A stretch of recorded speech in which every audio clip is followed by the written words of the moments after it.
8월 미국 민간 고용은 5만 4천 명 증가에 그쳐 시장 전망치를 밑돌았습니다. 이는 지난 7월 대비 절반 수준으로 줄어든 겁니다. 운송 교육 부문에서 일자리가 줄었고 여가 숙박업 고용 증가가 일부 상쇄했습니다. 월가에서는 고용 둔화를 근거로 연준의 기준금리 인하 가능성에 무게를 두고 있습니다. 8월 미국 서비스업 PMI가 52로 시장 전망을 웃돌며 3개월 연속 확장세를 이어갔습니다. 기업 활동과 신규 주문이 빠르게 늘었지만 고용 지표는 위축세를 벗어나지 못했습니다. 인플레이션 압력이 여전히 강한 가운데 서비스업 강세가 미 경제 성장세를 뒷받침하고 있습니다. 미국의 7월 무역 적자가 783억 달러로 전달보다 32% 넘게 급증했습니다. 트럼프 행정부의 상호 관세 시행을 앞두고 기업들이 재고 확보에 나서면서 수입이 크게 늘어난 영향입니다. 특히 금과 자본재 수입이 급증했고 중국, 스위스와의 무역 적자도 확대됐습니다. 밤사이 뉴욕 증시에서 있었던 이슈와 국내 증시 아이디어까지 함께 모색해 보겠습니다. 안녕하세요. 출발 증시와이드 1부 진행의 이현아입니다. 일단 간밤 뉴욕 증시에서는 지금 보시는 것처럼 속보가 나왔습니다. 미국과 일본의 무역 합의를 이제 공식 이행하는 내용의 행정명령에 서명했다라는 내용이 확정이 됐는데요. 일단 일본 자동차에 관해서 관세가 27.5%에서 15%로 행정명령에 서명을 하게 된 겁니다. 이뿐만이 아니라 이 자연적으로 미국에서 생산되지 않는 이 천연 자원이라든지 의약품에 대해서도 부분별 조치를 적용해서 상호 관세가 0%로 조정이 될 수 있다라는 이야기가 함께 백악관 홈페이지에 공개가 됐고요. 또 하나 이 농산물에 관련해서도 연간 80억 달러 구매하기로 했다라는 내용까지 함께 체크가 됐으니까요. 이 부분 함께 보시면서 관세에 대한 이슈들 계속 팔로우를 하시면 좋을 것 같습니다. 일단 뉴욕 증시 3대 지수는 강세로 마감을 했습니다. 서비스업 관련해서도 경제 지표가 나왔는데요. 이 호조를 이어가면서 여전히 낙관론이 유지가 되고 있는 것으로 포착이 됐습니다. 또 고용에 관해서는 여전히 좀 둔화 포지션을 가지고 있습니다. 신규 실업수당 청구 건수가 6월 이후에 최고 수준을 찍었으니까요. 함께 체크해 보시면 좋겠고요. 오늘 밤에는 이번 주에 계속해서 좀 주목을 했었던 고용 지표가 나오게 됩니다. 비농업 부분의 고용 지표가 오늘 밤에 발표가 될 예정이니까요. 이전까지 같이 참고를 해보시면 좋겠습니다. 그럼 오늘은 어떤 이슈를 살펴보면 좋을까요? 출발 증시와이드 1부 본격적으로 시작하겠습니다.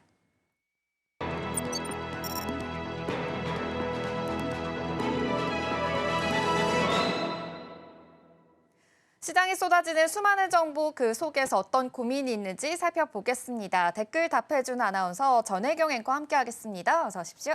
안녕하세요. 네, 그럼 시장에는 어떤 고민이 있는지 화면을 통해서 만나보겠습니다.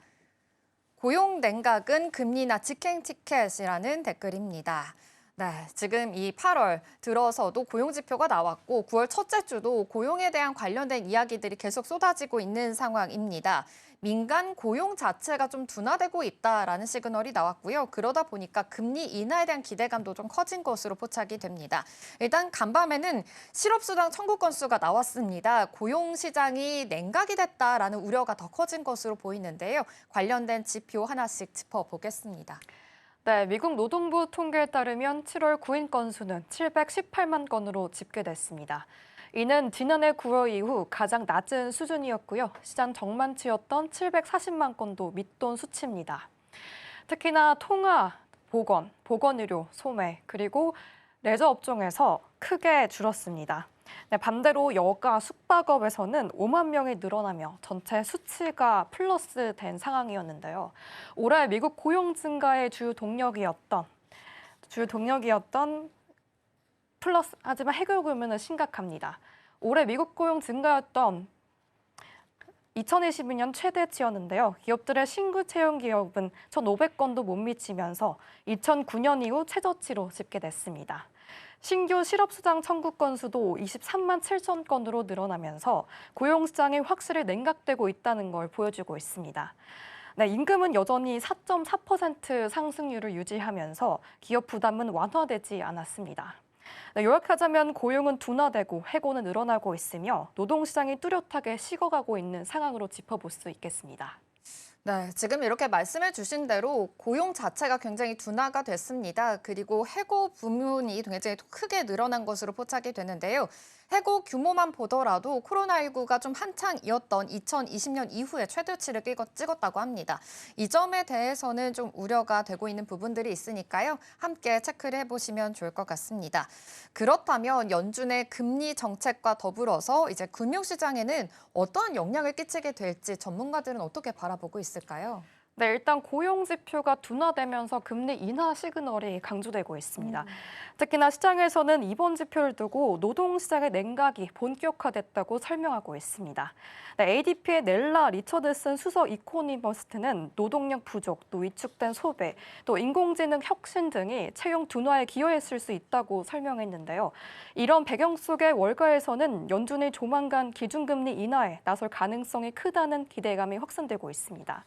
네, 실제로 시장은 9월 또 금리 인하 확률을 95% 이상 반영하고 있습니다.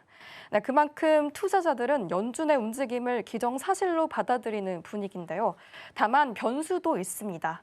같은 날 발표된 ISM 서비스 PMI가 52로 예상치를 웃돌면서 확장 국면을 이어갔다는 점인데요. 서비스업 경기가 여전히 견조하다 보니까 연준이 금리 인하 속도를 얼마나 빠르게 가져갈지는 조금 더 지켜봐야 한다는 분석이 나오고 있습니다. 네, 정리하자면 고용 둔화는 분명하지만 시장은 이미 금리 인하를 크게 기대하고 있으며 이 과정에서 금융시장의 변동성은 불가피할 것으로 보이고 있습니다.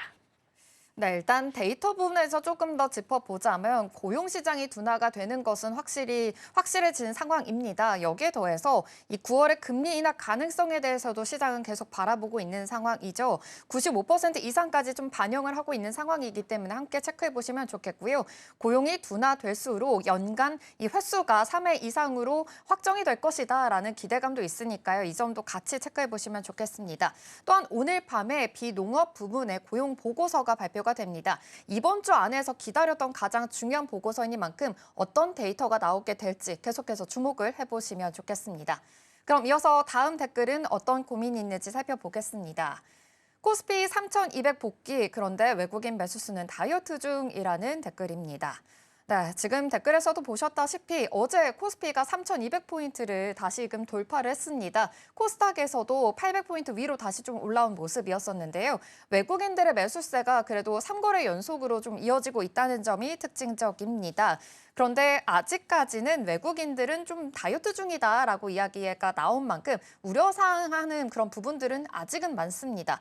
그렇다면 어제 시장 어떤 흐름으로 가졌는지 하나씩 짚어보도록 하겠습니다. 네, 그래도 전일 코스피 시장은 대내의 불확실성에도 불구하고 강보합권에서 움직였습니다. 하단을 안정적으로 다졌는데요. 특히 외국인 투자자들이 2일 연속 4천억 원 넘게 순매수세를 보였습니다. 코스닥 역시 외국인의 매수세가 돋보이면서 개별 호재에 따라 바닥을 다졌습니다. 어제장 기준 코스피는 3,200선을 회복했고요. 코스닥도 1% 넘게 상승했습니다. 805.42포인트에 마감했습니다. 수급 측면에서는 외국인이 코스피에서 약 한 달 만에 3거래 연속 순매수세를 보였지만 어제는 매수 규모가 크지 않아서 제한적인 흐름이었습니다. 네, 결국 개별 또 종목별, 이슈별로 옥석 가리기 장세가 펼쳐진 하루였습니다. 이 테마별로 살펴보시자면요. 먼저 조박원 섹터가 강세를 보였습니다. 한미 협력과 마스카 프로젝트 기대감이 겹쳤고요. 특히 HG 한국조선해양이 2,400억 규모 공급 계약을 발표하면서 2%대 상승으로 마감했습니다. 2차 전지주도 견조했습니다. LG 에너지솔루션이 12분 완충 리튬 메탈 전지 기술을 발표하면서 장 초반 37만 원에 근접했지만요. 장 후반에 조정을 받아 결국 0.7% 오른 35만 원 선에서 마감했습니다. SK이노베이션은 자회사 SK온의 ESS 공급 계약 소식에 힘입어 5% 가까이 올랐습니다.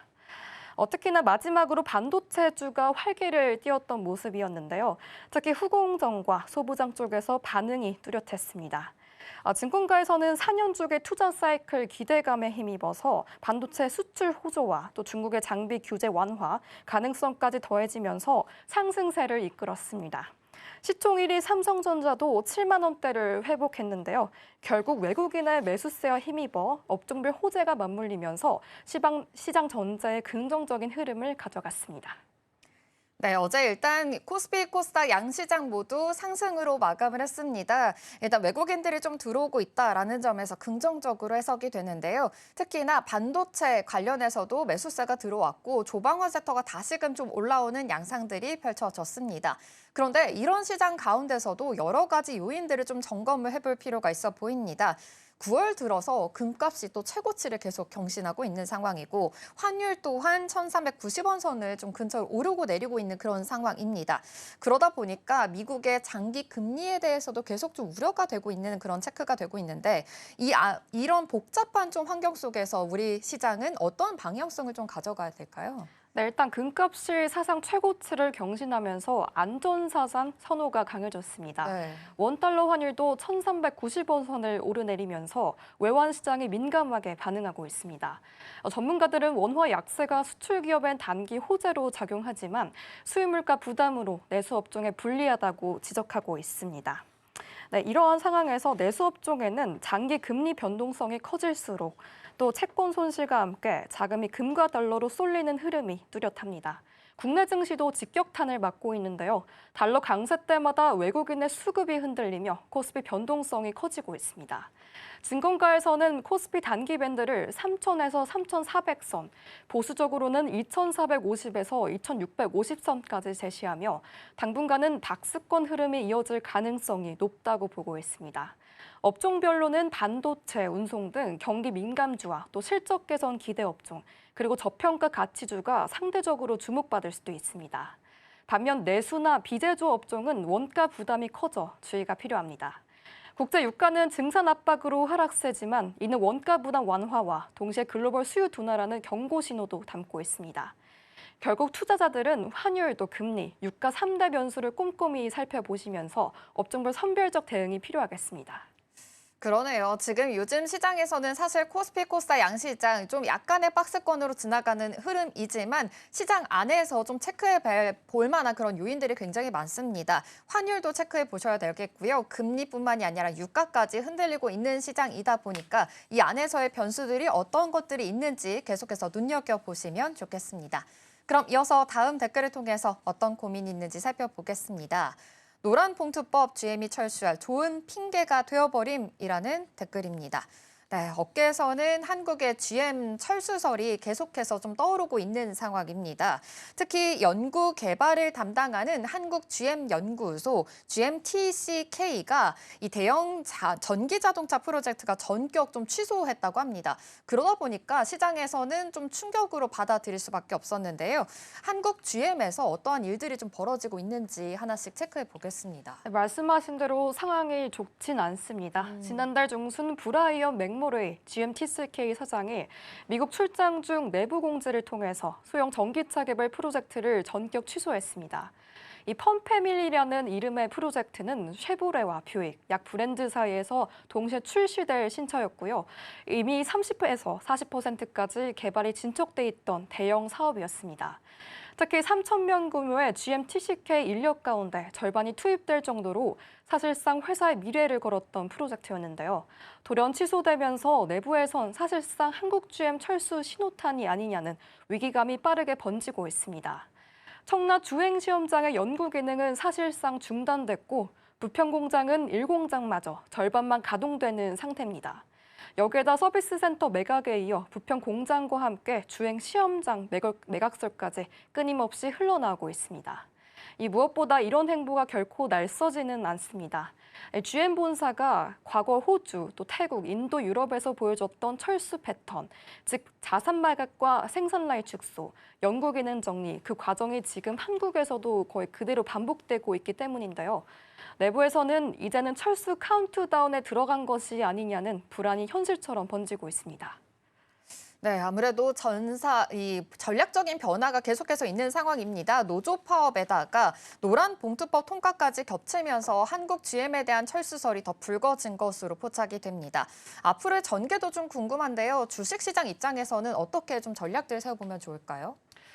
네, 일단 전문가들은 이번 사태를 단순한 사업 조정이 아니라 철수 수준으로 보고 있습니다. 실제로 GM은 이미 한국 내 서비스 센터 9곳 매각을 발표했습니다. 여기에 최근 국회를 통과한 노란복지법이 치명적인 악재로 작용했습니다. GM 내부에서는 본사가 이미 철수하고 싶은데 정부가 철수 명분까지 만들어준 셈이라고 자주 섞인 반응까지 나오고 있는데요.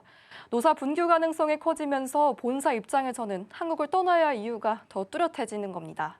노조 파업도 불안을 키우고 있습니다. 현재 부평 공장은 절반만 가동되고 있고요. 청라 시험장도 사실상 멈춘 상태인데 노조는 직영 정비센터 매각과 또 부평 부지 문제를 놓고 부분 파업을 이어가고 있습니다. 조합원 6,800여 명 중 88%가 파업에 찬성했을 정도로 내부 결집도 강하고요. 업계에서는 부평 공장 파업 피해액이 시간당 100억 이상이라는 분석까지 나오고 있습니다. 여기에 미국 관세 부담까지 겹치면서 손실은 눈덩이처럼 불어날 수밖에 없습니다. 이러한 상황은 주식시장에도 직접적인 파급력을 미칠 수밖에 없는데요.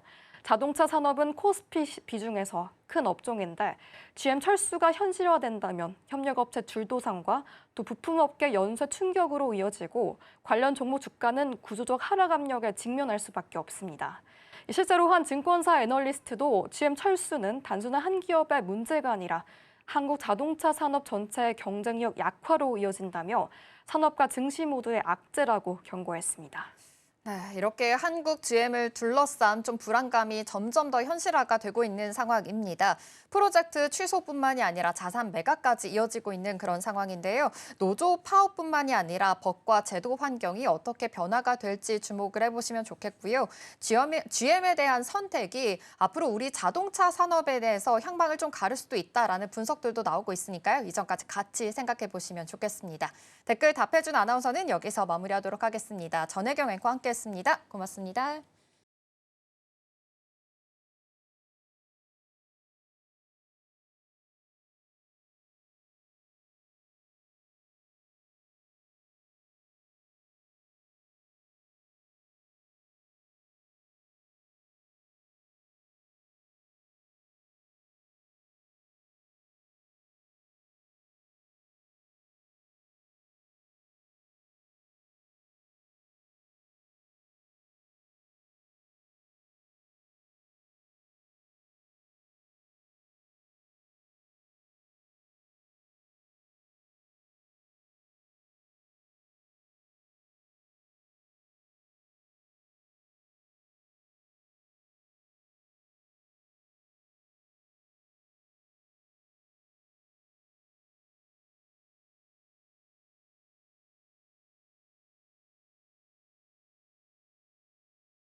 네, 시시각각 변하는 시장의 흐름, 서울경제는 어떤 뉴스에 주목하고 있을까요? 이 시각 서울경제는 시작하겠습니다. 김고은 앵커와 함께하겠습니다. 어서 오십시오. 안녕하세요. 네, 그럼 서울경제가 주목하고 있는 뉴스가 어떤 건지 헤드라인 통해서 만나보겠습니다. 네, 먼저 첫 번째 소식은 SK온 소식이고요. 두 번째로는 카카오톡에서 챗GPT를 쓸 수 있다라는 소식이 전해졌습니다. 마지막으로는 프리마켓 추진 소식까지 전해드리겠습니다. 네, 그럼 먼저 첫 번째 이슈입니다.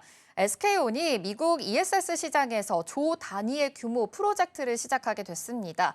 중국 업체들이 독점해오던 시장이기 때문에 더욱더 지금 주목을 받고 있는 상황인데요. 구체적으로 어떤 계약인지 살펴보겠습니다. 네, 일단 SK온이 이번에 처음으로 미국 ESS 시장에서 대형 계약을 따냈습니다. 상대는 플랫아이언 에너지 개발인데요. 우선 1기가와트시 규모의 배터리를 공급하기로 했습니다. 내년부터 매사추세츠주에서 진행되는 프로젝트에 LFP 배터리가 들어간 컨테이너형 ESS를 제공하는 건데요. 여기에다가 이제 플랫아이언이 2030년까지 추진하는 6.2기가와트시 규모의 다른 프로젝트에 대해서도 우선 협상권을 확보했습니다. 따라서 전체 계약 규모는 2조 원 정도에 달할 거라는 계산이 나오고 있습니다. 지금 SK온이 2021년 출범 이후에 미국에서 이렇게 ESS 관련해서 큰 규모의 계약을 체결한 건 이번이 처음입니다. 네, 북미 ESS 시장 사실상 좀 중국 기업들이 독점을 해왔거든요. 그렇다면 지금 SK온이 그 벽을 뚫을 수 있을지도 좀 궁금합니다. 사실 지금까지 북미 ESS 시장은 중국 업체들이 사실상 장악을 하고 있었습니다. 네. 하지만 올해 들어서는 상황이 달라졌는데요. 정부가 중국산 배터리에 높은 관세를 매기기 시작했고 내년에는 관세율이 58%까지 올라가게 됩니다. 중국산 배터리의 가격 경쟁력이 크게 떨어지게 되고요. 이 틈을 SK온이 잘 잡았습니다. 조지아주에 있는 SK 배터리 아메리카 공장의 라인 일부를 ESS 전용 라인으로 바꿨습니다. 그렇기 때문에 이제 고객이 원하는 시기에 바로 대응을 할 수 있다라는 장점을 갖추게 됐습니다. 네, 그렇다면 ESS가 새로운 돌파구를 뚫을 수 있을지가 좀 관건이 될 것 같은데요. SK온 입장에서는 어떤 전략들을 좀 세우고 있을까요? 네, 지금 SK온은 이번 계약을 계기로 해서 전기차 수요 둔화에 대응을 하면서 좀 사업을 다각화해 나가고 있는 모습입니다. 특히나 이제 SK온은 파우치형 LFP 배터리를 기반으로 해서 지금 모듈 단위의 설계를 도입해 용량을 유연하게 확장할 수 있는 시스템을 제공하고 있고요. 또 이제 이 ESS의 안정성도 강화하는 모습도 보이고 있습니다. 국내 경쟁사들도 적극적입니다. LG 에너지솔루션은 이미 미시간 공장에서 LFP 배터리 양산을 시작했고 삼성 SDI는 컨테이너형 ESS 제품을 지금 새롭게 준비 중에 있습니다. 결국에는 이제 세 회사가 모두 ESS를 차세대 성장 동력으로 보고 있고요. 이제는 적극적으로 메우려고 하고 있습니다. 앞으로 ESS 시장이 좀 성장하는 것으로 기대가 되고 있는 만큼 누가 시장 점유율을 빠르게 확보하느냐가 관건이 될 것으로 보입니다. 네, 그러네요. 지금 ESS 시장이 새로운 돌파구를 마련해 줄 수 있을지 주목을 하고 있는 그런 상황입니다. 중국의 장악력을 얼마나 좀 빠르게 좁혀 나갈지도 주목할 부분이니까요. 함께 체크를 해보시면 좋겠습니다. 그럼 이어서 다음 이슈 체크해 보겠습니다. 서울경제 단독 보도입니다. 카카오톡에서 챗 GPT를 직접 사용할 수 있다라고 합니다. 이제 국민 메신저에 글로벌 AI 서비스가 같이 결합이 된다라는 것인데요. 파급력이 그만큼 더 클 수밖에 없을 것 같습니다. 구체적으로 어떤 서비스가 진행이 되는 걸까요? 네, 일단 카카오톡에는 큰 변화가 예고됐습니다. 카카오는 오는 11월부터 채팅 탭에 챗 GPT를 넣을 계획입니다. 따로 앱을 열 필요 없이 카카오톡 안에서 챗 GPT를 곧바로 이용을 할 수 있는 건데요. 또 채팅방 안에 있는 샵 검색에서도 챗 GPT가 들어갈 가능성이 있습니다. 여기에는 카카오의 자체 AI 모델 카나나까지 더해져서 단순 검색을 넘어 더 정교한 추천과 답변을 제공할 것으로 기대되고 있습니다. 네, 오는 11월부터 적용이 된다고 합니다. 또 투자자분들에게는 많은 또 관심이 쏠릴 것 같은데요.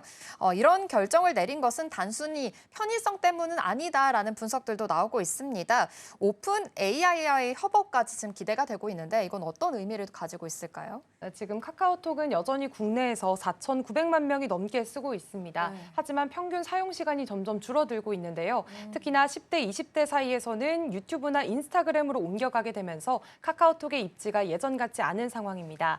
이런 상황에서 골랐던 해법이 바로 오픈 AI와의 협업이었습니다. 지금 챗 GPT는 국내에서도 월간 사용자 2천만 명을 넘길 만큼 이미 대중화가 됐고요. 카카오는 이 챗 GPT를 활용해서 체류 시간을 늘리고 국민의 위상을 회복하려는 겁니다. 또 정부가 추진하는 전국민 AI 정책과도 맞물려서 이제 AI 대중화가 현실화될 것으로 기대가 되고 있습니다.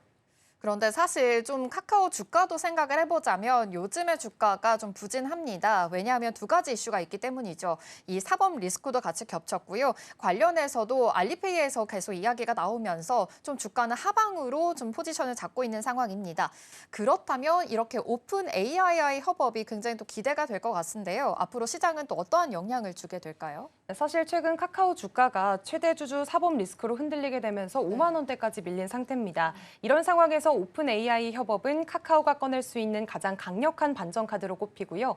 23일에 열리게 될 이프 카카오 행사에서 구체적인 서비스가 공개되고 11월부터는 카카오톡 안에서 챗 GPT를 직접 쓸 수 있을 것으로 보입니다. 증권가에서도 체류 시간 증가가 자연스럽게 광고나 커머스 같은 수익으로 이어질 수 있다고 보는데요. 결국 주가 회복은 AI 전략의 성과와 또 오너 리스크 해소에 따라 달려 있다는 평가들이 나오고 있습니다. 네, 이렇게 카카오톡의 새로운 변화가 예고가 되고 있습니다. 챗 GPT가 들어오게 되면서 어떤 변화를 일으키게 될지 주목해 보시면 좋겠고요. 오는 11월로 예정이 되어 있으니까요. 이전까지 함께 참고를 해보시면 좋겠습니다. 그럼 이어서 다음 이슈 체크해 보겠습니다. 역시나 서울경제 단독 보도입니다.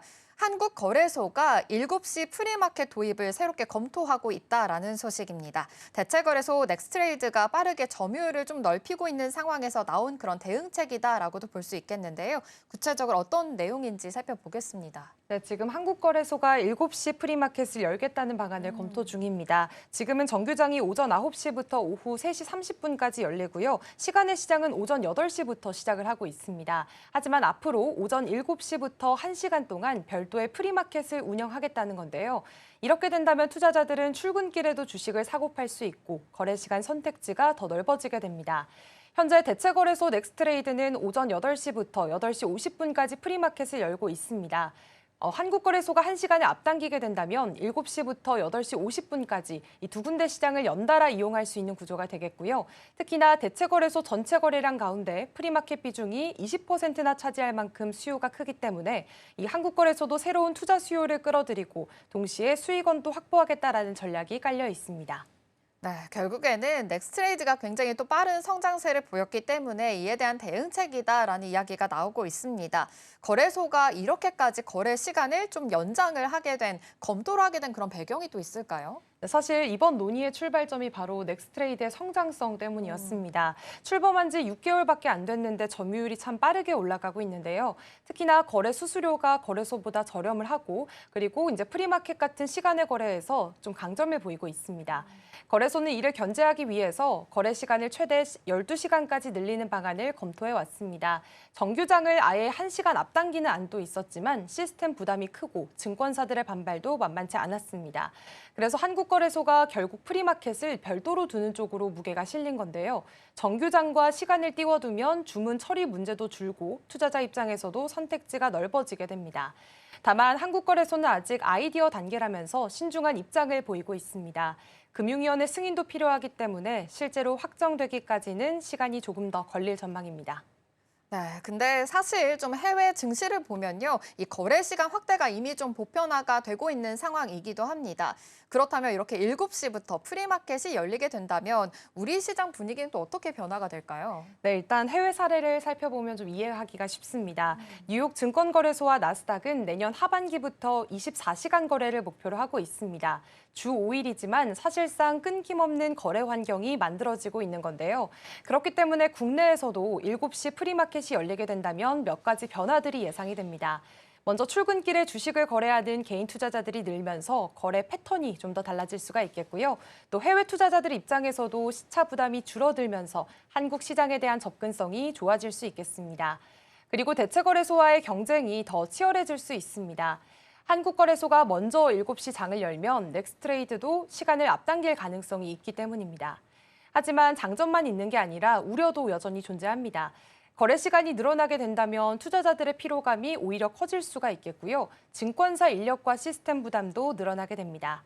또 거래소 수익성이 악화되거나 또 시장 가격 형성 기능이 흔들릴 수 있다는 지적들도 시장에서는 나오고 있는 상황입니다. 네, 아무래도 7시부터 프리마켓이 시작을 하게 된다면 좀 거래 패턴에 대해서 굉장히 많이 달라질 것 같습니다. 한국 시장에 대한 접근성이 그래도 늘어날 수 있을 것이다라는 긍정적인 효과들도 있겠는데요.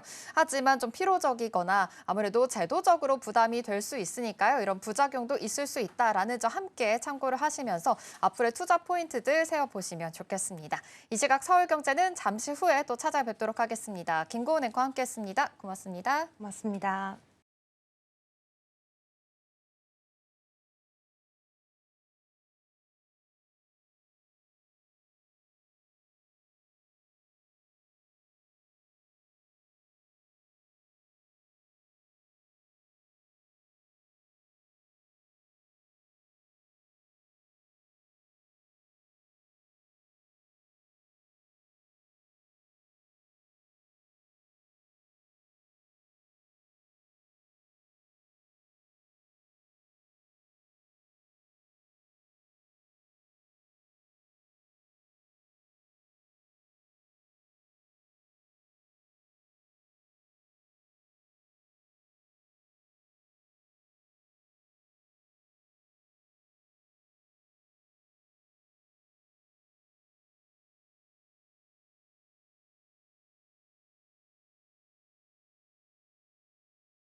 트럼프 대통령이 미일 무역합의 이행 행정명령에 서명하며 일본산 자동차 관세를 27.5%에서 15%로 낮추기로 했습니다.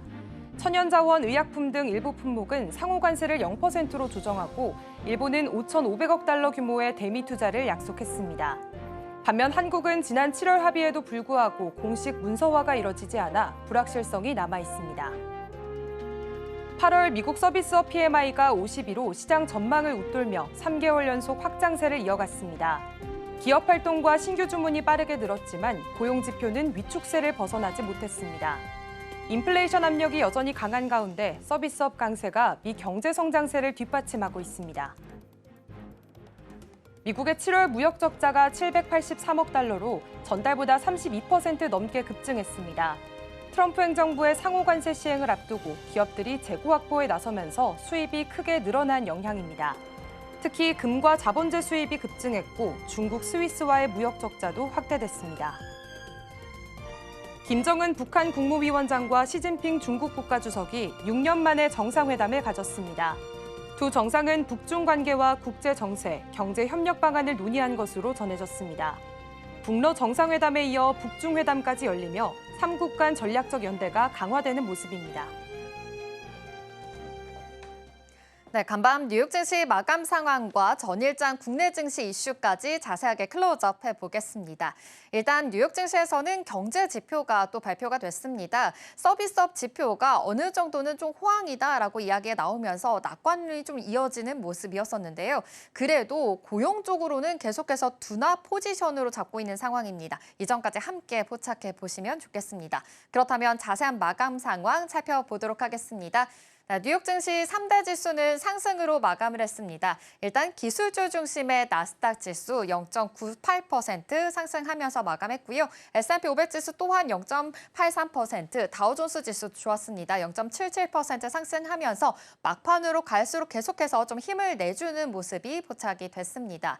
일단 이 고용 둔화에 대해서 계속해서 이야기가 나오고 있죠. 고용 둔화가 된다면 금리 인하를 할 가능성이 더 많아집니다. 그러다 보니까 이러한 기대감으로 인해서 함께 오늘 시장에서는 그래도 상승 포지션으로 잡았다라는 점 함께 체크를 해보시면 좋겠습니다. 그럼 이어서 체크해 보겠습니다. 10년물 국채 금리는 1.16% 하락했습니다. 역시나 금리 인하에 대한 기대감이 좀 커질수록 국채 금리도 좀 떨어지고 있다라는 점 함께 체크해 보시면 좋겠고요.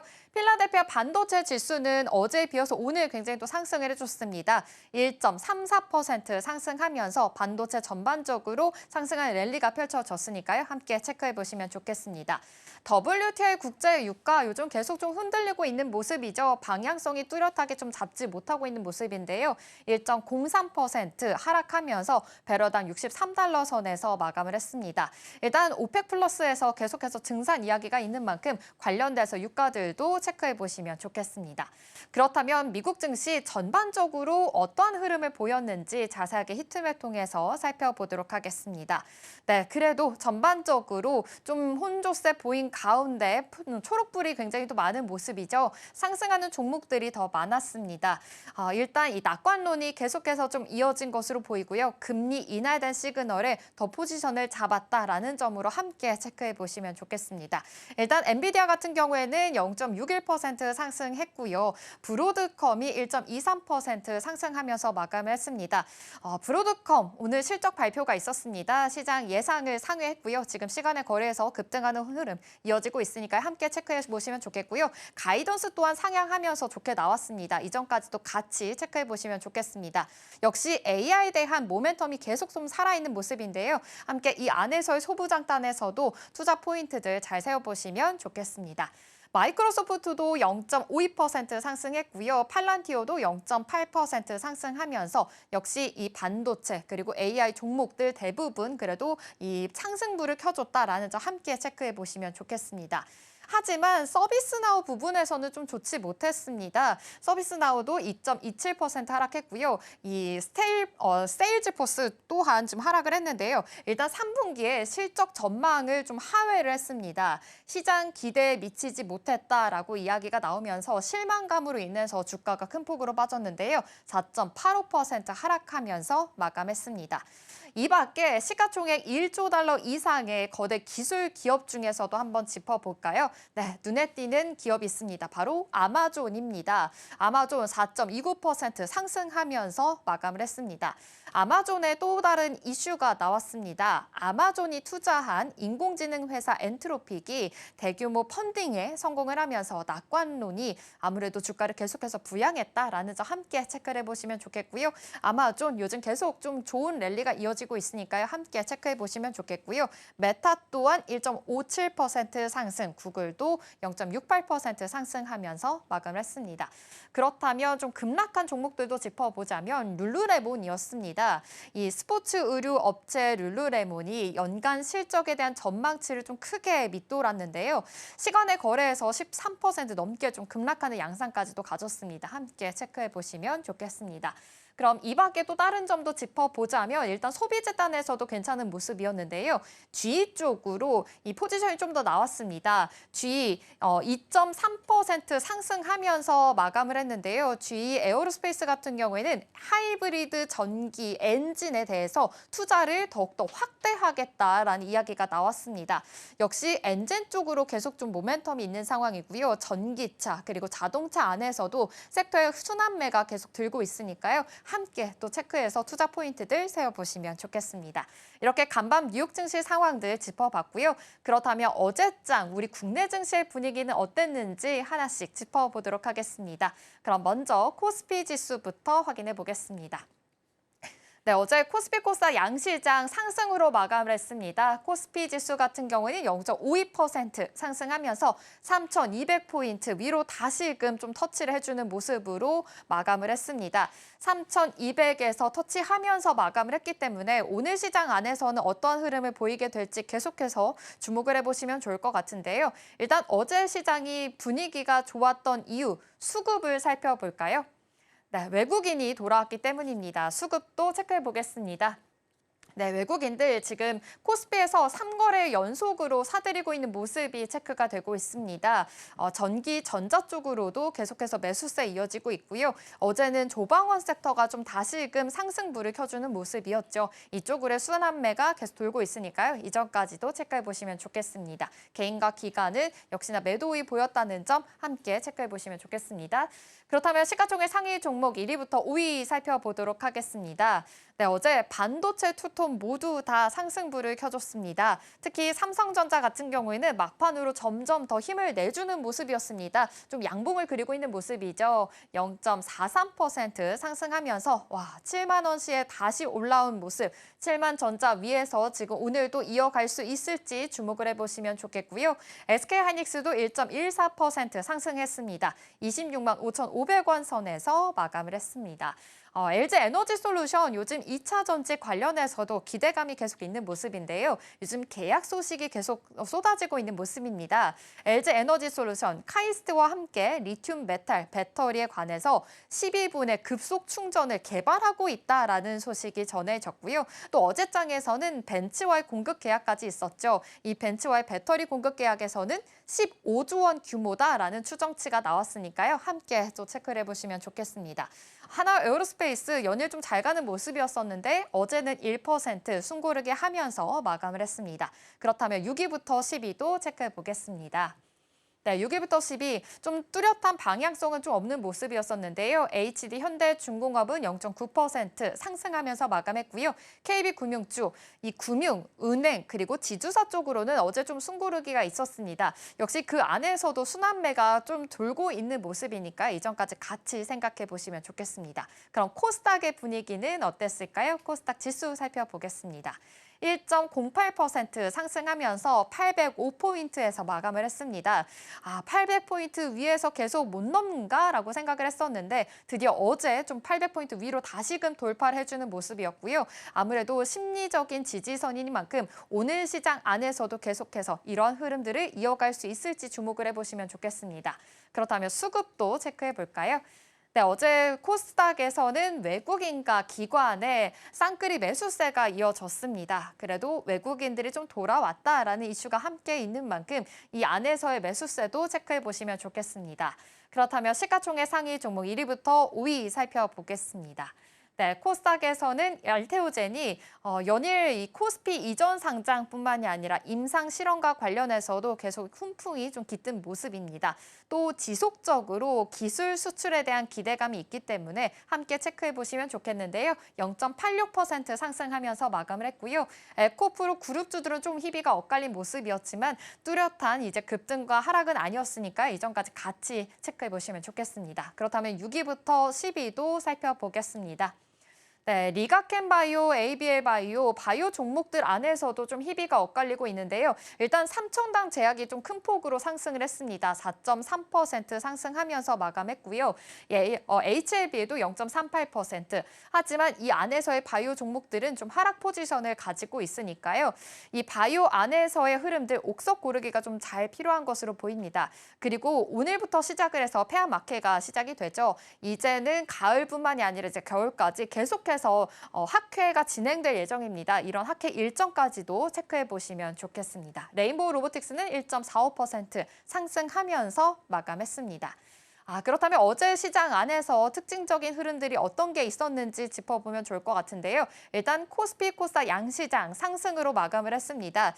요즘 외국인들이 들어오고 있다, 매수세가 이어지고 있는 상황이지만 뚜렷한 섹터는 없는 상황입니다. 계속해서 좀 순환매 장세가 이어지고 있는 가운데 어제는 어떤 섹터가 주목을 받았는지 자세하게 클로즈업 해보겠습니다. 네, 바로 이 중국 소비 테마주가 어제 좀 반등을 해주는 모습이었습니다. 어떤 이슈가 있었는지 자세하게 볼까요? 일단 중국 단체 관광객에 관해서 다시금 한국 증시를 흔들 수 있을까라는 기대감이 좀 깃들었기 때문입니다. 이슈를 하나씩 짚어보자면 일단 무비자 입국 관련해서 계속 이슈가 있었죠. 정책 변화입니다. 정부가 오는 9월 29일부터 내년 6월 30일까지 약 9개월간 중국인 단체 관광객의 무비자 입국을 허용하기로 했습니다.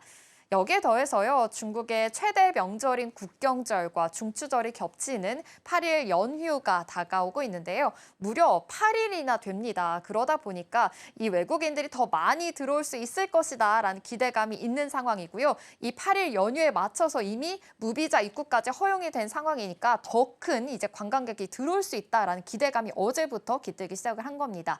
또 부산에서 에이펙 정상회의가 열리게 되죠. 이때 시진핑 주석이 방한할 수 있을 것이다라는 가능성까지 거론이 됐습니다. 점점 더 분위기가 무르익고 있다라는 점 함께 체크해 보시면 좋겠는데요. 실제 에이펙 정상회의에 이 시진핑 주석이 방한할 수 있을지 좀 체크해 보시면 좋겠고요. 여기에 더해져서요, 넷플릭스의 K-팝 데몬 헌터스가 계속해서 인기를 끌고 있습니다. 그러다 보니 중국의 관광객뿐만이 아니라 전 세계 관광객들이 다시금 좀 한국을 찾고 있는 상황이고요. K-뷰티뿐만이 아니라 K-식품 그리고 K-관광까지 이어지고 있는 흐름들이 이어지고 있으니까요. 함께 이 점까지도 이 요소들, 모멘텀들까지 한번 체크해 보시면서 앞으로의 소비 테마주에도 관심을 가지면서 아이디어들 세워보시면 좋을 것 같습니다. 다음 장도 한번 볼까요? 네, 그렇다면 이 큰손의 유커들이 얼마나 중요한가에 대해서도 좀 중요할 것 같습니다. 실제 이 방안의 수요가 빠르게 좀 회복이 되고 있다라는 점인데요. 올해 상반기에만 한국을 찾은 중국인 관광객이 253만 명이라고 합니다. 코로나 이전이 2019년 수준의 90%에 육박했다라는 점 함께 체크를 해보시면 좋겠는데요. 일단 관광업계의 큰손이죠. 유커가 들어오고 있다라는 신호에서 굉장히 긍정적으로 해석이 되고 있고요. 일단 유커의 특징이 1인당 소비 비용이 굉장히 더 크다고 합니다. 그래서 1인당 소비 비용에 따라서 이런 매출 또한 더 오를 수 있다라는 점 같이 체크해 보시면 좋겠습니다. 그렇다면 이 안에서 단기적이고 중기, 장기까지 포지션 한번 잡아보자면요. 국경절의 특수성이 있죠. 8일이나 연휴가 있기 때문에 우리 시장 안으로 들어올 수 있다라는 단기적인 목적도 있지만 무비자가 일단 내년까지 계속 이어지고 있기 때문에 관광객들이 더 이어질 수 있을 것이다라는 기대감도 있습니다. 그렇기 때문에 내수 부양 정책까지도 이어질 수 있으니까요. 이런 모멘텀들까지 생각을 해보시면 좋을 것 같습니다. 일단 증시에서도 반응이 나타나고 있습니다. 8월 한 달간 이 파라다이스의 주가가 굉장히 19% 뛰었고요. GKL 역시도 9% 가까이 좀 오른 모습이 나타났습니다. 이달 말부터 아무래도 국경절의 특수가 좀 본격화가 된다면 상승에 대한 탄력이 커질 것이다라는 전망들이 우세하니까요. 이점까지 같이 생각해 보시면 좋겠고요. 정책적인 지원뿐만이 아니라 빠른 수요 회복 그리고 계절적으로 성수기가 좀 맞물리면서 단기적인 호재 그리고 중기, 장기까지 성장 모멘텀으로 가져갈 수 있으니까요. 투자 아이디어들 세워보시면 좋겠습니다. 그렇다면 증권가의 수혜주가 어떤 건지도 하나씩 자세하게 짚어보겠습니다. 바로 먼저 카지노 안에서는 파라다이스입니다. 요즘 파라다이스 관련된 리포트가 좀 쏟아지고 있습니다. 파라다이스 같은 경우에는요. 외국인 전용의 카지노를 또 운영하고 있습니다. 인천 파라다이스 시티뿐만이 아니라 워커힐 카지노 등이 대표적으로 볼 수가 있겠는데요. 역시 한 달 사이에 주가가 19%나 올랐고요. 증권가에서도 목표 주가를 줄줄이 상향 조정하고 있다라는 점이 특징적입니다. 일단 성장 포인트도 한번 짚어보면 좋을 것 같습니다. 크게 두 가지로 나눌 수가 있는데요. 파라다이스 같은 경우에는 첫째, 인천공항에 대해서 인접하다라는 지리적인 강점을 가지고 있습니다. 이 중국의 단체 관광객의 입국이 재개가 된다면 가장 먼저 유입 효과를 볼 수 있는 위치이기 때문에 이 점 체크해 보시면 좋겠고요. 두 번째로는 객실 확충입니다. 현재 객실을 711개를 보유하고 있는 상황이고요. 인근의 하얏트 호텔, 웨스트 타워 인수까지 지금 검토 중이다. 함께 체크가 되고 있으니까요. 이 점 투자 포인트에 같이 생각을 해보시면 좋을 것 같습니다. 그렇다면 이 안에서의 증권가들 어떻게 포착을 하고 있는지도 살펴보겠습니다. 이 신한투자증권 같은 경우에는 파라다이스를 대표 수혜주로 꼽았습니다. 26,000원으로 꼽았는데요. 일단 신한증권에서는 바이앤홀드 전략으로 세웠고요. 현대차에서는 목표 주가 24,000원으로 잡았습니다. 역시나 이 중국의 입국자들 역시 최고치의 가능성을 언급하고 있는 상황이고요. KB증권에서도 일본의 VIP뿐만이 아니라 중국 단체 관광객을 동시에 잡을 수 있다라고 높게 평가하고 있는 상황이니까요. 이 점까지 카지노 안에서의 파라다이스가 증권주의 수혜주다라는 점 함께 확인을 해보시면서 투자 포인트들 세워보시면 좋겠습니다. 그렇다면 다음 섹터도 한번 볼까요? 네, 면세와 호텔 쪽으로도 생각을 해볼 수가 있겠죠. 이 안에서의 증권가 수혜주는요, 바로 호텔신라였습니다. 호텔신라 같은 경우에는 호텔도 있지만 면세점도 함께 운영을 하고 있는 만큼 같이 생각을 해보시면 좋겠는데요. 면세에서 못 벌면 호텔에서 번다라는 이슈 같이 덩달아서 아이디어 세워볼 수가 있겠죠. 사실 2분기에는 좀 면세 쪽으로 부진했습니다. 약세 흐름이 좀 이어졌었는데 하반기에는 회복을 할 수 있다라는 전망까지 이어지고 있으니까요. 같이 체크해 보시면 좋겠습니다. 그렇다면 호텔신라의 강점도 보겠습니다. 첫째가 이렇게 면세점에 대한 네트워크입니다. 중국의 단체 관광객 대부분 여행사를 통해서 움직이게 되는데요. 호텔신라의 여행사 네트워크가 굉장히 탄탄하다고 합니다. 늘어나는 수요에 힘입어서 흡수할 수 있는 구조니까 이 점 포착해 보시고요. 둘째가 호텔 부분입니다. 국경절, 에이펙 그리고 이 성수기를 더불어서 인바운드 수요가 더 늘어날 것이다 라는 상승 효과가 있으니까요. 이 점도 기대할 수 있다는 점 특징적으로 보시면 좋겠습니다. 이렇게 증권가에서 면세와 호텔 동시에 반등할 수 있는 구간에 들어서 있다라고 이야기 나온 만큼 함께 보시면 되겠고 하나증권에서도 늘어나는 수요 일부 흡수할 수 있다라는 포지션 잡았고요. IBK에서도 역량 강화에 대한 행보가 계속 이어질 것이다라는 수요가 있으니까요. 이 점까지도 생각해 보시면 좋겠습니다. 그렇다면 어떠한 이제 소비 테마주 안에서 어떤 종목들이 있는지가 굉장히 중요하겠죠. 다음 장 통해서 살펴보겠습니다.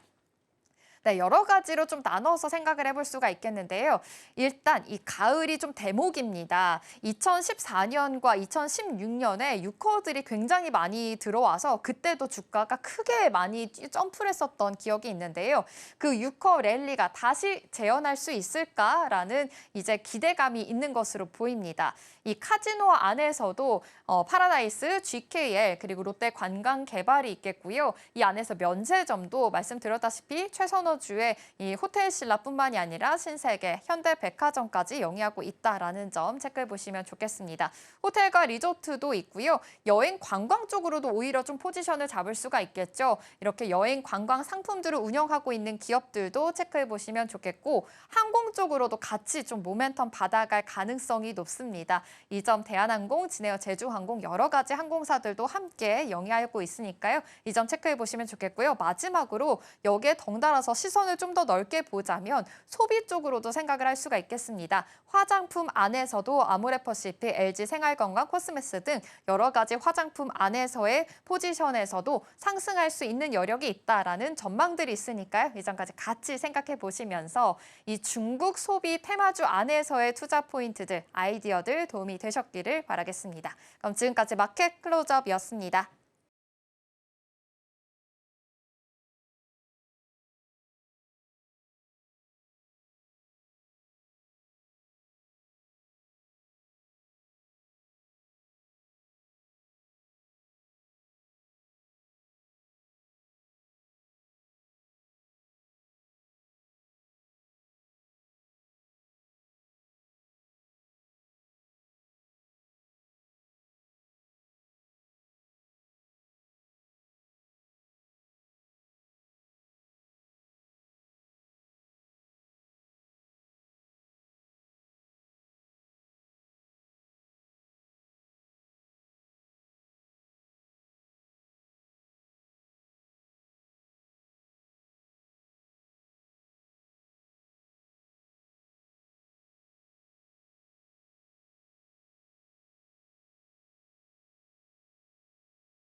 목요일 정규장 마감 이후 시장은 어떤 흐름을 보였을까요? 애프터마켓에서 눈에 띄었던 종목들, 오늘 장에서는 어떤 힌트를 줄 수 있을지 함께 살펴보겠습니다. 먼저 상승률 상위 종목부터 함께 체크해 보겠습니다. 오리엔탈 전공 쪽으로는 13%가 넘는 상승부를 키워냈고요. 또 오가노이드 사이언스 쪽에서는 7% 넘는 급등세, 또 HMM과 SK이노베이션 쪽에서도 각각 6%대, 4%대의 상승분로 마감했습니다. 마지막으로 솔로엠 쪽에서도 3%가 넘는 상승부를 키워내면서 마감했습니다. 그렇다면 다음으로 하락률 상위도 함께 체크해 보겠습니다. 셀비온 쪽에서 많이 빠졌습니다. 13%가 넘는 하락폭으로 마감했고요. ABL 바이오 쪽에서는 2%대, 그리고 한미 반도체는 1%대 하락세, 카카오페이와 삼성중공업 역시도 1% 못 미치는 수준으로 하락 마감했습니다. 그렇다면 애프터마켓에서 투자자들의 시선이 향했던 종목들, 그 이슈를 자세히 살펴보겠습니다. 넥스 트레이딩 지금 시작합니다.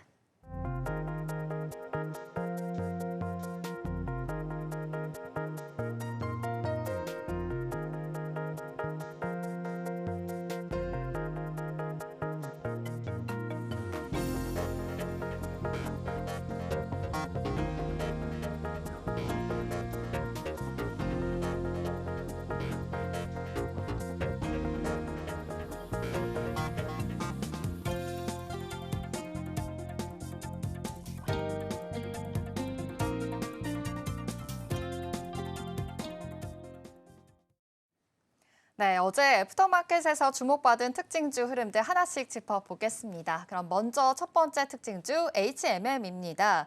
포스코그룹이 HMM 인수를 본격적으로 추진한다라는 소식이 전해졌습니다. 먼저 어떤 내용인지 살펴보도록 하겠습니다. 네, 먼저 HMM이 다시 한번 인수 이슈에 또 중심이 됐습니다. 구체적으로 설명드리자면 투자은행 업계에 따르면 포스코가 이 3일 PwC 그리고 보스턴 컨설팅 그룹 등과 손잡고 대규모 자문단을 꾸린 건데요. 그리고 HMM 인수를 준비 중인 것으로 현재 확인이 됐습니다. 이미 회계와 법률, 또 컨설팅 등 전방위 검토에 착수한 상황이고요. 이번 준비 과정을 통해서 사업성에 대한 평가와 또 구체적인 인수 전략을 마련하고 있는 모습입니다. 현재 HMM의 대주주는 산업은행과 한국해양진흥공사인데요. 이 산은이 약 36%, 또 해진공이 약 35%의 지분을 갖고 있는 상황입니다.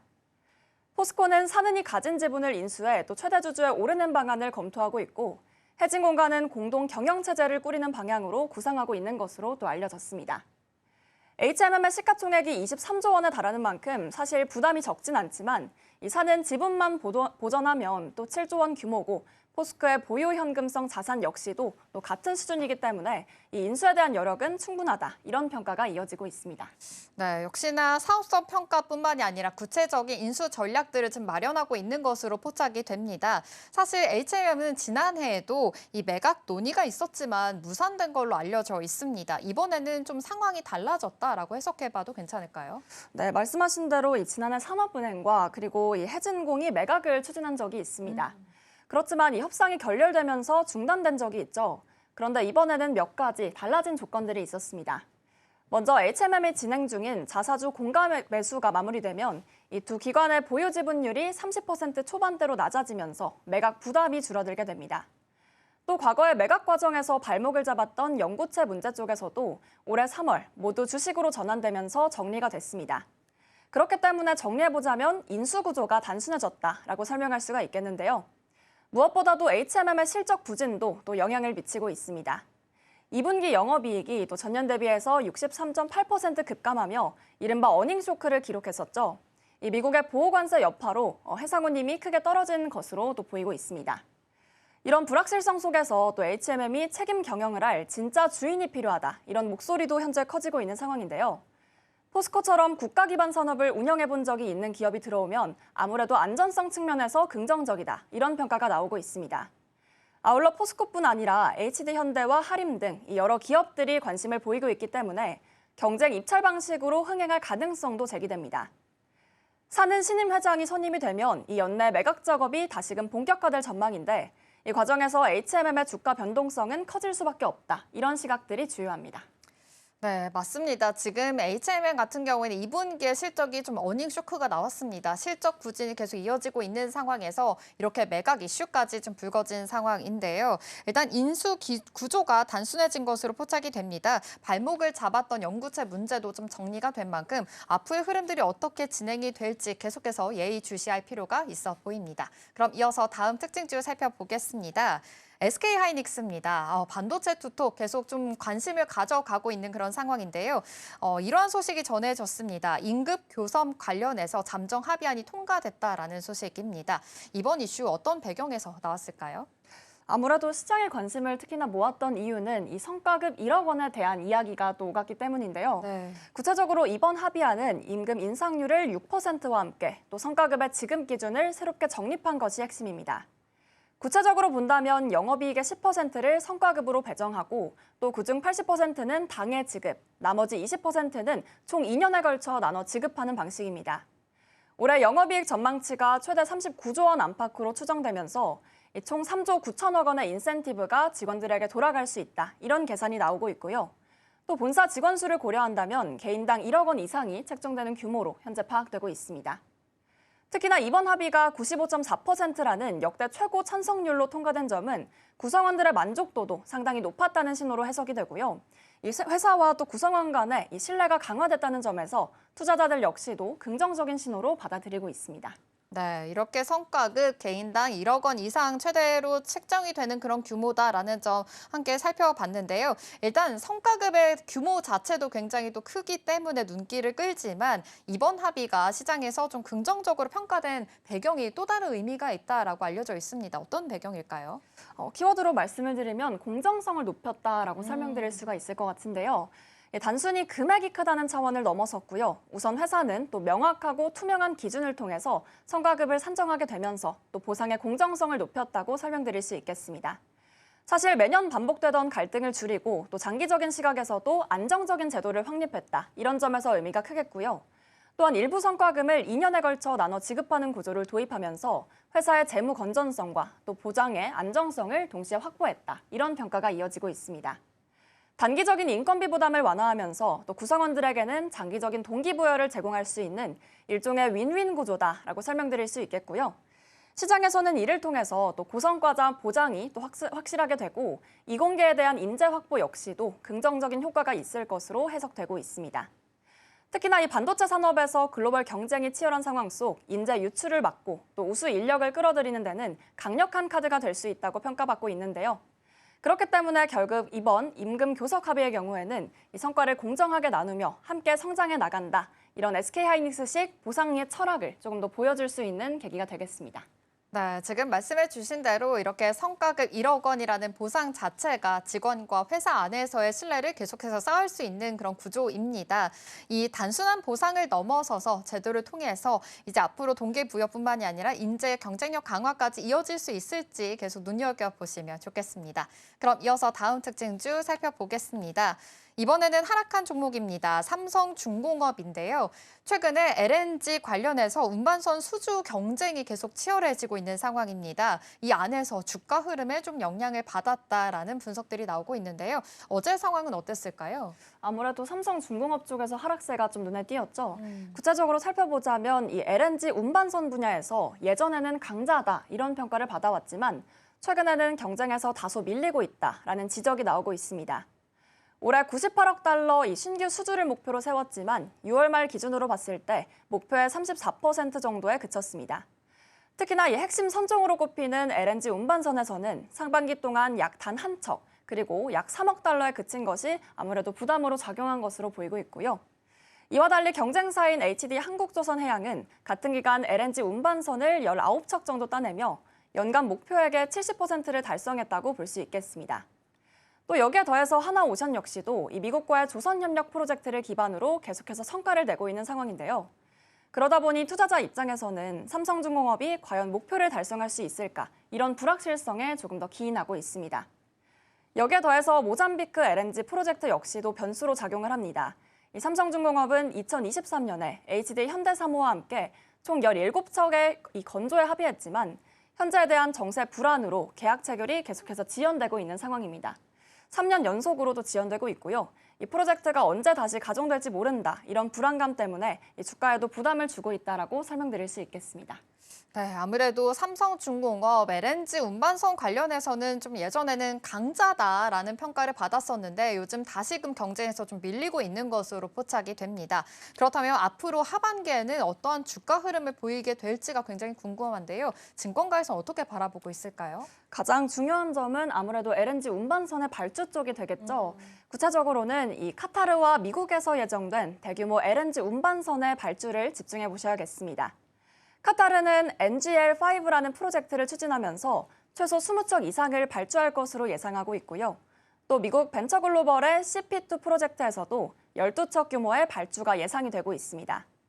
업계에서는 이 물량을 국내 조선 3사의 실적의 분수령이 될 것이다 이렇게 보고 있고요. 그런데 문제는 이 국내 조선사들의 기술 격차가 현재 다소 크지 않다는 점입니다.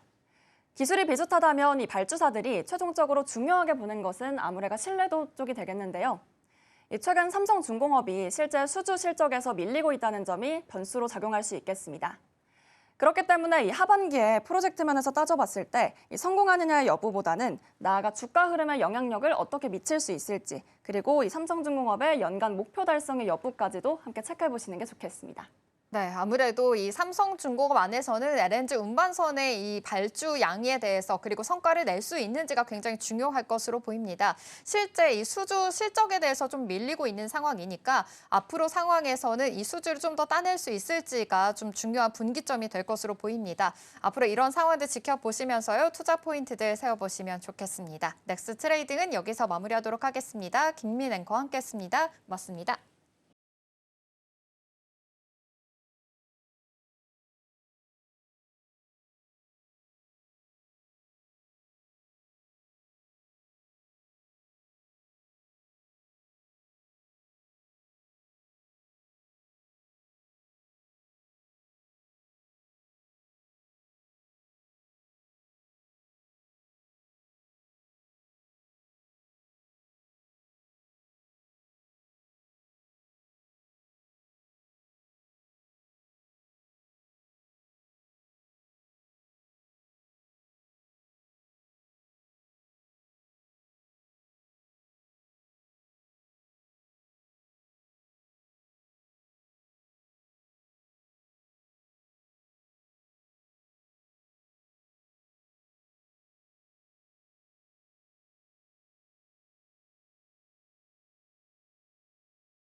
네, 이어서 이 시각 서울경제는 시작하겠습니다. 김고은 앵커와 함께하겠습니다. 어서 오세요. 안녕하세요. 네, 그럼 서울경제가 주목하고 있는 뉴스가 어떤 건지 헤드라인 통해서 만나보겠습니다.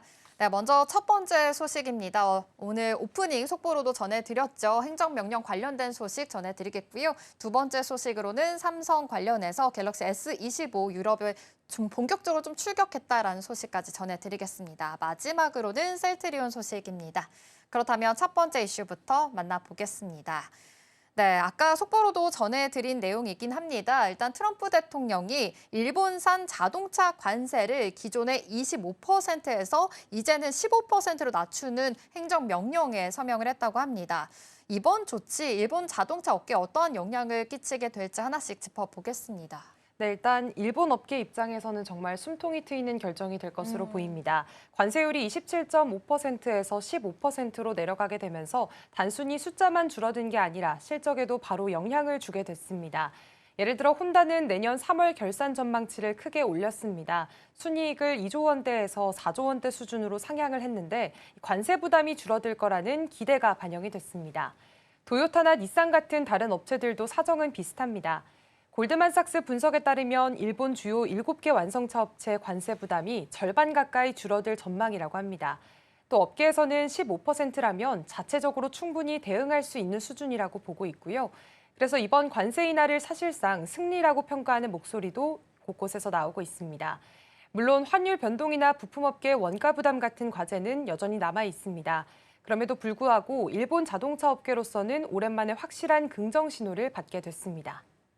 네, 이렇게 일본산 자동차 관세율이 27.5%에서 15%로 내려가게 되면서 숨통이 트였다라는 전망들이 좀 나오고 있는데요. 반면에 우리나라 자동차 업계들도 좀 분석해 보겠습니다. 지금 좀 상황이 다른 모습이죠. 한미 정상회담은 있었지만 한국산 자동차 관세 문제에 대해서는 아직 결론이 좀 나지 않은 상황입니다. 이 점도 한번 짚어볼까요? 네, 일단 한국산 자동차 관세 인하는 아직까지 발효가 되지 않았습니다. 그래서 지금도 25%의 고율 관세가 그대로 적용이 되고 있는데요. 이게 기업들의 실적에는 큰 부담이 되고 있습니다. 현대차와 기아는 2분기에만 미국 관세 때문에 영업이익이 약 1조 6천억 원가량 줄었다고 밝혔습니다. 단순 계산으로 매달 5천억 원이 넘는 손실이 나는 셈이고요. 여기에 또 하나 중요한 배경이 있습니다. 바로 한국이 미국에 제시한 3,500억 달러 규모의 투자 패키지와 연계된 문제인데요. 미국은 이 투자 패키지를 전제로 해서 자동차 관세 인하 약속을 받아낸 건데 미국은 이 한국이 먼저 투자 약속을 이행해야 관세를 낮추겠다라는 입장으로 알려져 있습니다. 즉 미국이 관세를 사실상 지렛대처럼 활용을 하고 있는 거고요. 결국에는 앞으로 대미 투자 패키지를 어떻게 이행하느냐, 또 농산물 시장 개방 같은 다른 요구들을 어떻게 풀어가느냐에 따라서 앞으로 자동차 관세 문제가 달라질 수 있다는 분석들도 나오고 있습니다. 업계에서는 최소한 9월 중순 이후에야 가시적인 변화가 있을 거라는 전망만 있는 상태고요. 그 전까지는 완성차 업체들에게 부담이 계속해서 쌓일 수밖에 없습니다. 그러네요. 지금 완성차 업계는 계속해서 좀 부담이 있고 우려되는 상황들이 쏟아지고 있는 요즘입니다. 관세 부담에 이어져서 노조 파업뿐만이 아니라 GM 철수설까지 겹치면서 위기가 점점 더 커지고 있는 상황인데 좀 이 현 상황에 대해서 하나씩 더 짚어볼까요?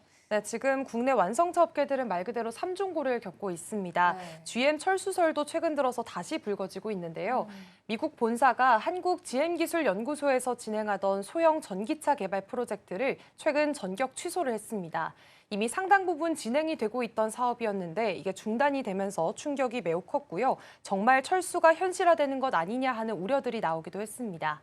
또 하나의 변수는 최근 국회를 통과했던 노란봉투법입니다. 노조의 파업 권리를 폭넓게 보장하는 법인데요. GM 입장에서는 한국 사업을 접는 명분으로 활용할 수 있다라는 지적도 나오고 있습니다. 결국에는 관세 부담으로 인해서 수출이 줄어들고 있고요. 노조 파업으로 생산이 차질을 빚는 데다가 여기에 이제 한국 GM 철수설까지 겹치게 되면서 업계에서는 불안감이 점점 커지고 있습니다. 그래서 업계에서는 노사가 서둘러서 합의점을 찾고 정부도 관세 협상을 빠르게 마무리해야 한다는 목소리들이 커지고 있습니다.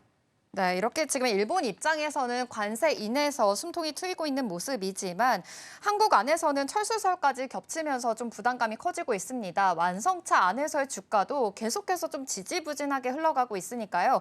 앞으로 이 숨통이 어떻게 트이게 될지 계속 주목을 해보시면 좋겠습니다. 그럼 이어서 다음 키워드 짚어보겠습니다. 독일 베를린에서 IFA 2025가 열리고 있습니다. 삼성전자가 이 자리에서 새로운 스마트폰과 또 태블릿을 공개했다고 하는데요. 어떤 제품을 내놨는지 살펴보겠습니다. 네, 일단 이번 전시회에서 삼성전자가 공개한 주인공은 바로 보급형 스마트폰 갤럭시 S25 펜 에디션과 또 신형 갤럭시 탭 S11 시리즈입니다. 먼저 S25 펜 에디션은 합리적인 가격에다가 갤럭시 AI 기능을 담은 게 특징인데요.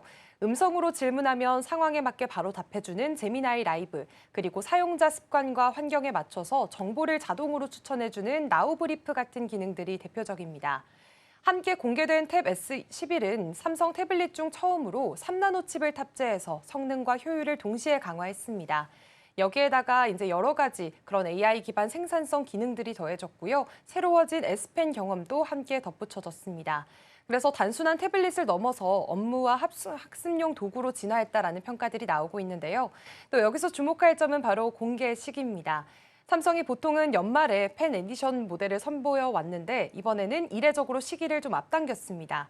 비수기의 영향을 줄이고 애플이나 중국 제조사들의 신제품들과 정면 승부에 나서겠다는 전략으로 볼 수 있습니다. 네. 삼성전자 입장에서는 계속해서 좀 발빠르게 승부를 거는 모습으로 포착이 됩니다. 이번 신제품 발표 또한 시장 점유율을 지키기 위한 전략이다라는 점으로 함께 해석을 해볼 수가 있겠습니다. 실제로 2분기에 유럽의 스마트폰 시장에서 삼성전자가 여전히 1위를 지켰다고 합니다. 이건 또 어떤 의미로 해석을 해볼 수가 있을까요? 네, 삼성전자는 올해 2분기에도 유럽에서 1위를 지켰습니다. 시장 조사업체 카날리스에 따르면 유럽 전체 출하량은 약 2,870만 대였는데요. 전년 대비 9%가량 줄어든 수치지만 전 세계에서 가장 큰 하락세를 보였던 지역이 바로 유럽이었습니다. 이런 상황에서도 삼성전자는 1,030만 대를 유럽에 출하를 하면서 점유율 36%를 기록한 건데요. 출하량 자체는 10% 정도 줄긴 했지만 여전히 애플과 샤오미를 크게 앞선 모습이었습니다. 특히나 유럽연합의 친환경 설계 규제 때문에 일부 모델을 아예 출시하지 못했음에도 불구하고 이를 유지했다는 건 굉장히 큰 의미로 꼽히고 있습니다.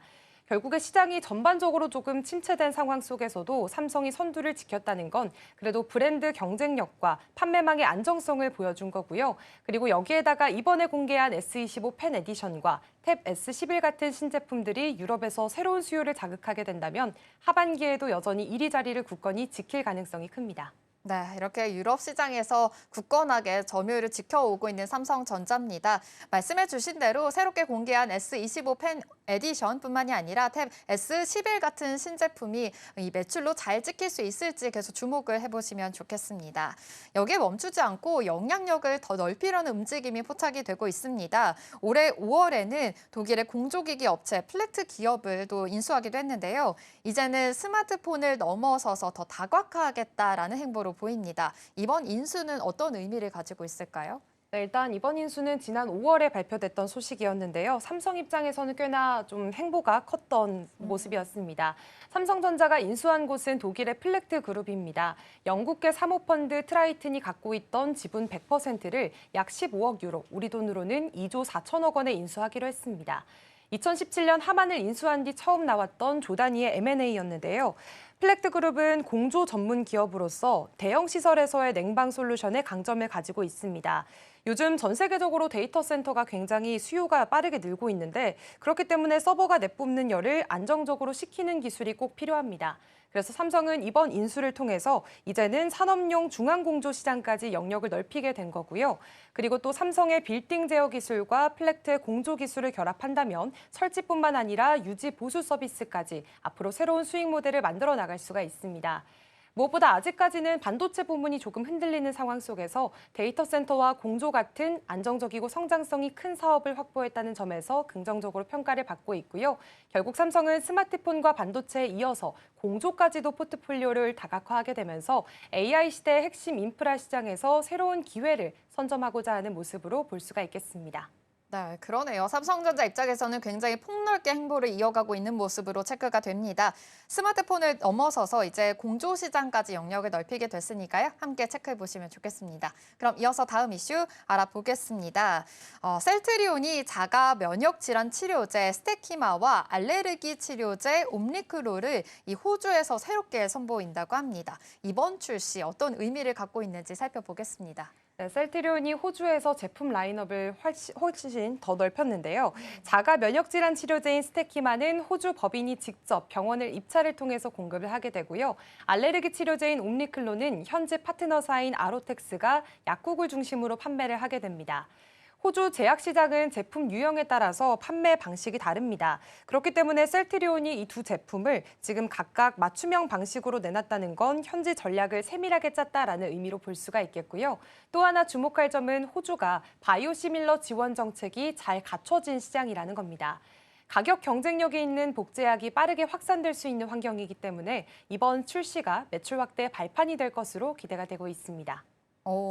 호주 시장 진출에 대해서 아무래도 좀 더 기대감이 깃든 것으로 보이는데요. 실제로 성과도 좀 따져봐야겠죠. 셀트리온 같은 경우 이미 호주에 램시마뿐만이 아니라 허주마 같은 제품으로 좀 점유율을 높이고 있는 상황이기도 했습니다. 그렇다면 현지에서는 어떻게 지금 성과가 어느 정도 좀 나고 있을까요? 네, 셀트리온은 이미 호주 시장에서 꾸준한 점유율을 내고 있었습니다. 올해 1분기 기준으로는 램시마 제품군이 점유율 57%를 기록했는데요. 특히나 피하 주사 제형인 램시마 SC는 단독으로도 27%를 차지했습니다. 편의성이 높다는 평가 덕분에 성장세가 계속되고 있고요. 항암제 쪽에서도 성과가 있었습니다. 그리고 뉴질랜드에서도 흐름이 비슷한데요. 허주마는 정부 입찰을 통해서 사실상 100%에 가까운 점유율을 확보했고 지난 3월에는 항암제 베그젤마도 새로 출시를 했습니다. 결국에는 호주와 뉴질랜드에서 기존 제품군이 이미 확고한 입지를 다져왔고요. 이번에 스테키마와 옴리클로의 출시로 인해서 포트폴리오가 한층 더 강화된 모습을 볼 수가 있겠습니다. 네, 하지만 우려되는 부분들은 좀 있긴 합니다. 트럼프 대통령의 이 약값 관련해서 바이오 관련해서 관세 정책이 계속해서 이야기가 나오고 있는 만큼 이 점도 참고를 해보시면 좋을 것 같은데요. 일단 셀트리온 입장에서는 어떠한 대응책을 또 준비하고 있을까요? 네, 셀트리온은 관세 리스크에 대비해서 이미 움직이고 있는 모습입니다. 올해 미국 내 2년치 재고를 미리 확보했고요. 현지에서는 원료의약품을 직접 생산할 수 있는 위탁 개발 생산 공장 인수도 추진 중에 있습니다. 이게 한 10월 본계약이 예상이 되고 있는데 인수가 마무리된다면 미국 내에서 주요 제품들을 바로 생산할 수 있게 됩니다. 그렇다 보니까 증권가도 긍정적인 전망들을 내놓고 있습니다. 메리츠 증권은 관세 불확실성이 해소되면 중장기 성장성이 커질 것으로 보면서 투자 의견 매수와 목표 주가 25만 원을 제시했고요. 물론 아직까지는 공장 인수와 설비 투자에 7천억 원가량이 들어가게 된다면 단기적으로는 이익률이 낮아질 수 있겠습니다. 하지만 고마진 신제품 매출이 빠르게 늘고 있고 또 세계적으로도 블록버스터 약물의 특허 만료가 이어지고 있기 때문에 앞으로 셀트리온의 성장 동력은 이어갈 가능성이 큰 상황입니다.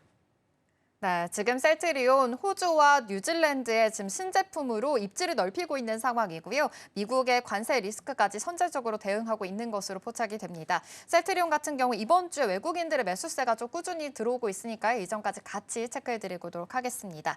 이 시각 서울경제는 여기서 마무리하도록 하겠습니다. 김고은 앵커와 함께했습니다. 고맙습니다. 고맙습니다. 출발 증시와이드 1부가 준비한 소식은 여기까지입니다. 본 방송에서 제공하는 정보는 투자 판단을 위한 조언일 뿐 해당 종목의 가치와 수익률을 보장하지 않습니다. 이어지는 출발 증시와이드 2부도 많은 시청 바랍니다. 함께해 주신 여러분 고맙습니다.